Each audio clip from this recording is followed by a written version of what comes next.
You know what really aggravates me? Is them immigrants. They want all the benefits of living in Springfield, but they ain't even bothered to learn themselves the language. You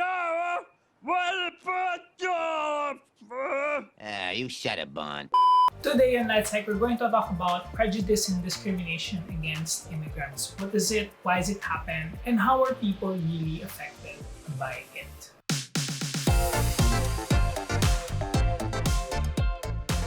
In 2020, there are 272 million immigrants all over the world.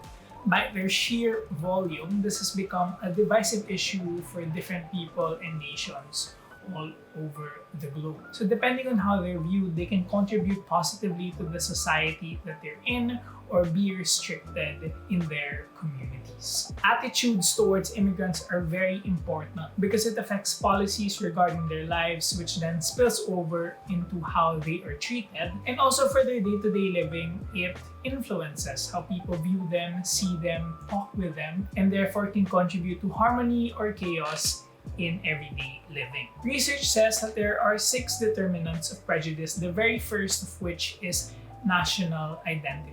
For some, national identity is strongly tied to being born in a country, sharing ethnic heritage, practicing the majority religion, or living there for a long time. This is known as the nativist perception.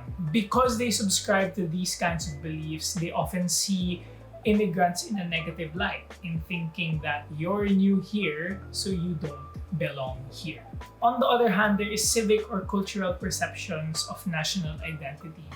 Here, national identity is seen in the commitment to one's country and whether one has a sense of belongingness with the country's national group. Compared to nativists, this may pave to more positive attitudes towards immigrants as long as they can show commitment to the country and can have good and healthy relationships with the natives. 2 kinds of national attachments also affect how attitudes are towards immigrants, the first of which is nationalism, where one believes that their country is superior to others and therefore they see other people as competition. On the other hand, there is patriotism, where one expresses pride and love for their country, and this is not necessarily good, as there is blind patriotism, where one doesn't question the practices of their own country despite it being questionable at times. And on the other hand, there is constructive patriotism, where one is grounded on the desire to continuously develop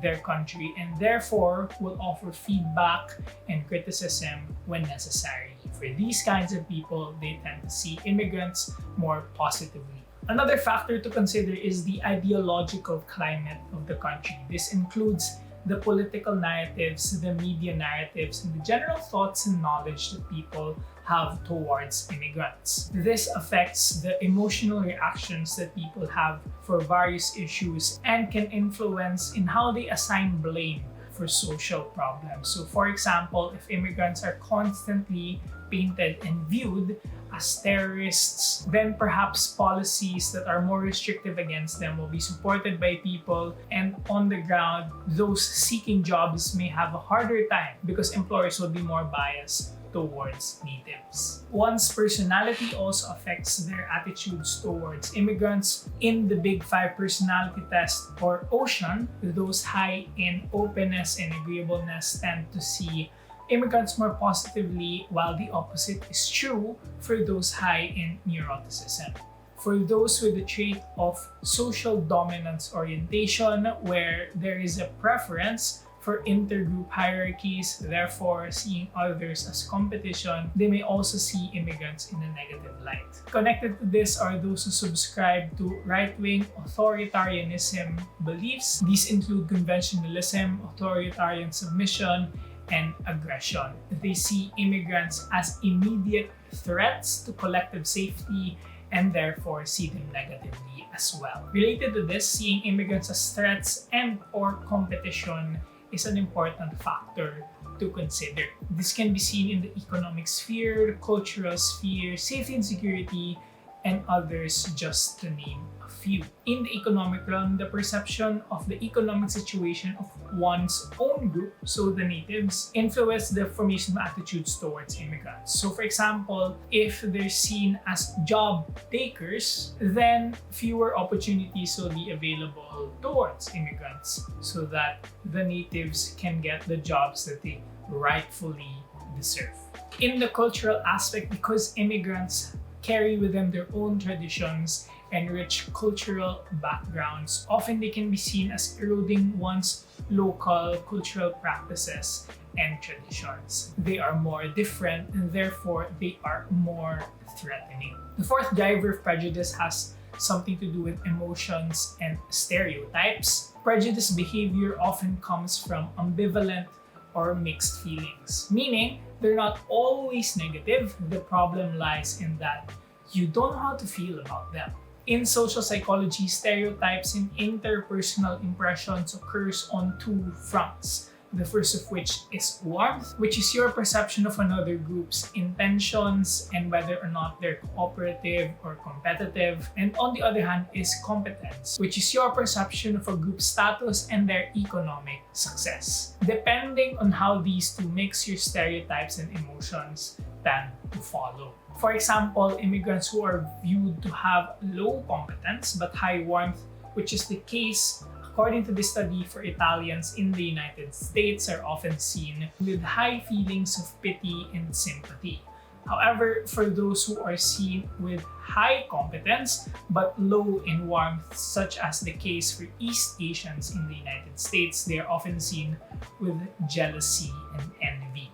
Lastly, one's personal experience with immigrants also will definitely play a role in how your attitudes form around them. Put simply, if you've had good experiences, you'll see them better than if you had bad experiences with them. Now, the type of immigrant that you are also affects how other people view or may treat you. Different characteristics such as being a refugee, different aspects of legality, the skills that you have, your language ability, etc., all mishmash into the different treatment possibilities that you may experience. We've summarized in the table below the types of immigrants and what kind of treatment you may expect. This has been alluded to earlier, but how the media depicts immigrants can also affect the attitudes towards them. Sadly, most of the time we are bombarded with negative portrayals of immigrants, such as them being terrorists or bogus asylum seekers.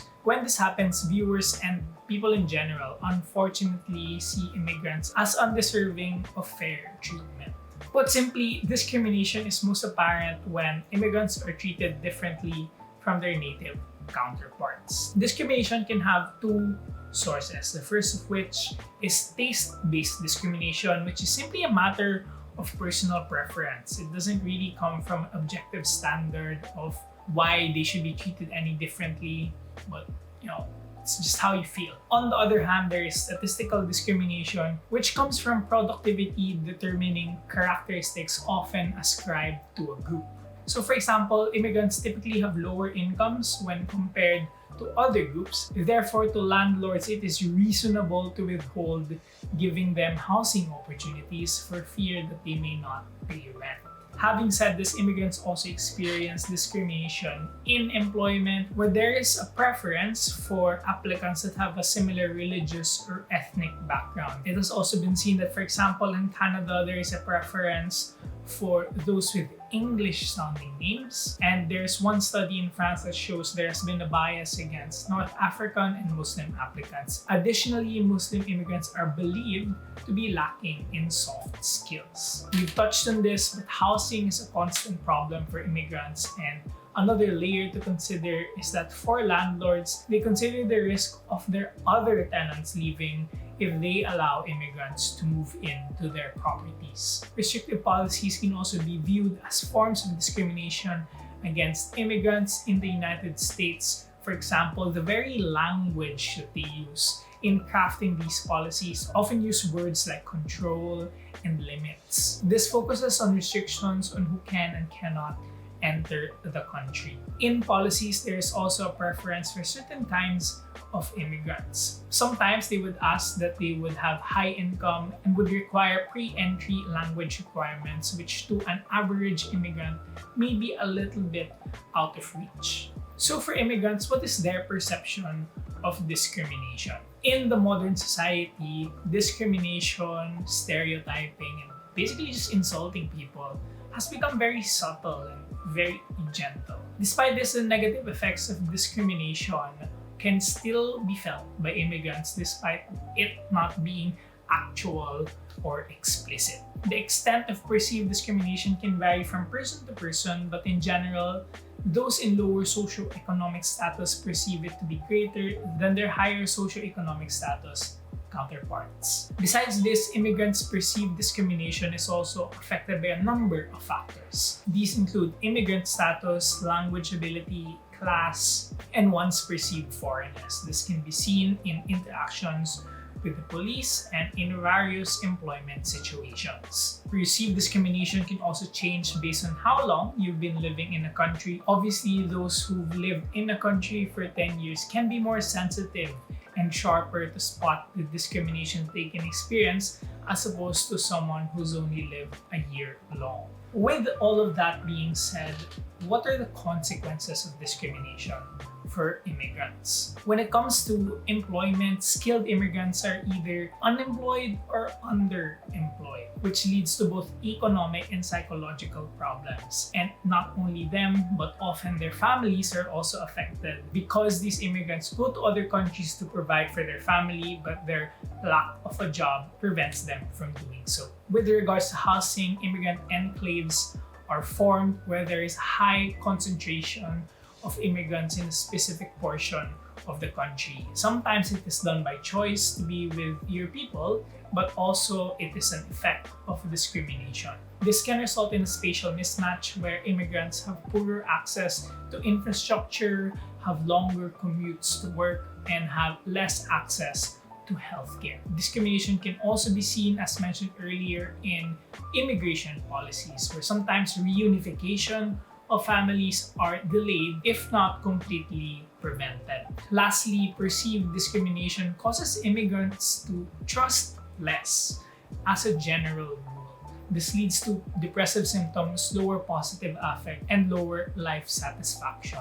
It also includes physiological difficulties such as headaches and muscular problems. Overall, discrimination can be seen to impact the physical, mental, and just the general state of living for immigrants. With the world continuously shrinking and globalizing, and people always trying to find greener pastures, immigration and immigrants will continue to be an ever-evolving phenomenon. Our call for you through this video is to see these people as who they really are, as people who aren't that different from you and me, just trying to find a better life and carve out a better situation for themselves. Comment down below any questions you might have. Follow us at LitePsych on Instagram, hit the bell notification, and subscribe so you never miss out on the latest psychology and simple terminology. This is Jim.